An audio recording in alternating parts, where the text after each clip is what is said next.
بسم اللہ الرحمن الرحیم۔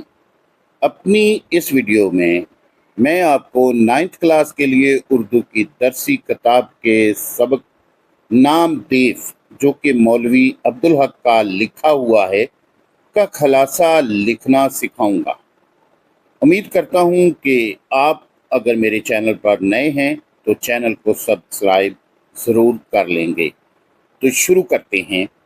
نام دیو مالی رابعہ دورانی اورنگ آباد کے ایک باغ میں مالی تھا۔ ذات کا وہ ڈھیڑ تھا جو ایک نیچ قوم خیال کی جاتی تھی، لیکن یہ بات غلط تھی کیونکہ سچائی، نیکی اور حسن کسی کی میراث نہیں۔ مقبرے کے باغ کی نگرانی مصنف کے ذمے تھی۔ وہ باغ کے احاطے میں واقع ایک مکان میں رہتے تھے۔ وہ کہتے ہیں کہ میں اوپر والے کمرے میں جب کام کرتا اور کام کرتے تھک جاتا تو کھڑکی کھول کر باغ کو دیکھنے لگتا۔ میں جب بھی دیکھتا نامدیو مالی کو کام میں مصروف پاتا اور اسے اپنے ارد گرد کی کچھ خبر نہ ہوتی تھی۔ وہ تمام پودوں کی دیکھ بھال اتنی تندہی سے کرتا کہ جیسے گویا اس کی اولاد ہو۔ وہ ہر لمحہ اس کی تراش خراش کرتا رہتا اور اپنے پودوں کو خوشحال اور ٹانٹا دیکھ کر بڑا خوش ہوتا۔ اس کی کام سے لگن دیکھ کر اس کی ذات کے ساتھ مجھے دلچسپی ہونے لگی۔ وہ اپنے کام میں مگن دکھائی دیتا تو مجھے بہت خوشی ہوتی۔ نامدیو مالی کی کوئی اولاد نہ تھی، اس لیے وہ پودوں ہی کو اپنی اولاد سمجھتا تھا۔ ان کو پھلتا پھولتا دیکھ کر ایسے ہی خوش ہوتا جیسے ایک ماں اپنی اولاد کو بڑھتا ہوا دیکھ کر خوش ہوتی ہے۔ اگر کسی پودے کو کوئی بیماری یا روگ لگ جاتا تو نامدیو مالی کو بہت فکر ہوتی۔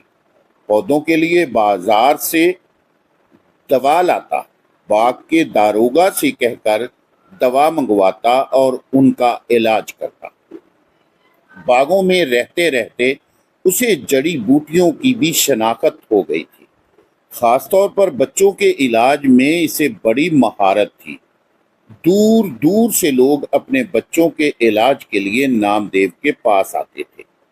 وہ باغ میں جڑی بوٹیوں سے ان کا علاج کرتا، دوسرے گاؤں کے لوگ اسے بلا کر ساتھ بھی لے جاتے تھے۔ وہ خود بھی صاف ستھرا رہتا اور اپنے باغ کو بھی صاف ستھرا رکھتا۔ اس نے پورے باغ کو آئینہ بنا رکھا تھا۔ باغ کا داروغہ عبدالرحیم فینسی تمام مالیوں کا نگران تھا۔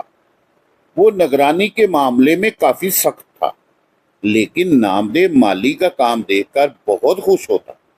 اسے کبھی بھی اس کی طرف سے کوئی شکایت نہ ہوئی تھی۔ نامدیو مالی ستائش کی پرواہ اور صلے کی تمنا کے بغیر کام کرتا تھا۔ ایک سال بارشیں بہت کم ہوئیں۔ باغ میں پودے سوکھنے لگے، پودوں کے پتے مرجھانے لگے، لیکن نامدیو کا چمن ہرا بھرا تھا۔ وہ گھڑوں میں پانی بھر بھر کر لاتا تھا اور اپنے پودوں کو سینچتا تھا۔ میں نے اس کی محنت کو دیکھ کر اسے انعام دینا چاہا، لیکن اس نے یہ انعام لینے سے انکار کر دیا۔ شاید اس کا کہنا درست ہی تھا کہ بھلا کوئی اپنے بچوں کو پالنے کا معاوضہ بھی لیتا ہے۔ جب اعلیٰ حضرت نظام کو اورنگ آباد کی خوشگوار آب و ہوا میں باغ لگانے کا خیال ہوا تو یہ کام ڈاکٹر سید سراج الحسن ناظم تعلیم کے ذمے لگایا گیا۔ ڈاکٹر صاحب کا ذوق باغبانی بہت مشہور تھا۔ وہ نامدیو مالی کے بڑے قدردان تھے۔ اسے مقبرے سے شاہی باغ میں لے گئے۔ وہاں اور بھی 20 مالی کام کرتے تھے۔ وہ مختلف ملکوں سے بلائے گئے تھے۔ ڈاکٹر صاحب کی شدید خواہش تھی کہ وہ باغ کو حقیقت میں شاہی باغ بنائیں۔ جہاں بھی نامدیو کا وہی انداز تھا، کام سے وہی لگن اور اسی میں اس کی جیت تھی۔ شاہی باغ میں بھی اس کا کام مہاکاج رہا۔ ایک دن نامعلوم کیا بات ہوئی کہ شہد کی مکھیوں کی جورش ہوئی۔ سب مالی باغ گئے، مگر نامدیو اپنے کام میں اس قدر مصروف تھا کہ اسے خبر ہی نہ ہوئی۔ کہ موت اس کے سر پر منڈلا رہی ہے۔ مکھیوں نے نامدیو مالی پر حملہ کر دیا، اتنا کاٹا کہ وہ بے دم ہو گیا۔ آخر اسی میں جان دے دی۔ وہ بہت سادہ مزاج، بولا بالا اور منکسر المزاج تھا۔ وہ ہمیشہ مسکراتا رہتا تھا۔ کام سے عشق تھا۔ آخر کام کرتے کرتے ہی اس دنیا سے رخصت ہو گیا۔ گرمی ہو یا جھاڑا، دھوپ ہو یا سایہ، دن ہو یا رات، وہ برابر کام کرتا رہتا تھا۔ وہ سب کو اچھا سمجھتا اور سب سے پیار کرتا تھا۔ اسے کبھی احساس نہیں ہوا تھا کہ وہ کوئی نیک کام کر رہا ہے۔ جب کبھی مجھے نامدیو کا خیال آتا ہے تو میں سوچتا ہوں کہ نیکی کیا ہے اور بڑا آدمی کسے کہتے ہیں۔ ہر شخص میں قدرت نے کوئی نہ کوئی صلاحیت رکھی ہوتی ہے۔ اس صلاحیت کو درجہ کمال تک پہنچانے میں ہی ساری نیکی اور بڑائی ہے۔ نامدیو مالی کے اندر بھی یہی خوبی تھی کہ اس نے اپنے اندر چھپی ہوئی صلاحیت کو اجاگر کیا۔ اس نے خود کو کمال درجے تک پہنچانے کی کوشش میں جان کی بازی لگا دی۔ میں سوچتا ہوں کہ نامدیو مالی نیک بھی تھا اور بڑا بھی تھا، تو ذات کا ڈھیڑ پر اچھے شریفوں سے زیادہ شریف تھا۔ نامدیو سبق کا خلاصہ مکمل ہوا۔ عزیز طلباء، آپ سے امید ہے کہ پیپر پر لکھنے کے لیے ضروری ہدایت آپ اچھے طریقے سے ذہن نشین کریں گے۔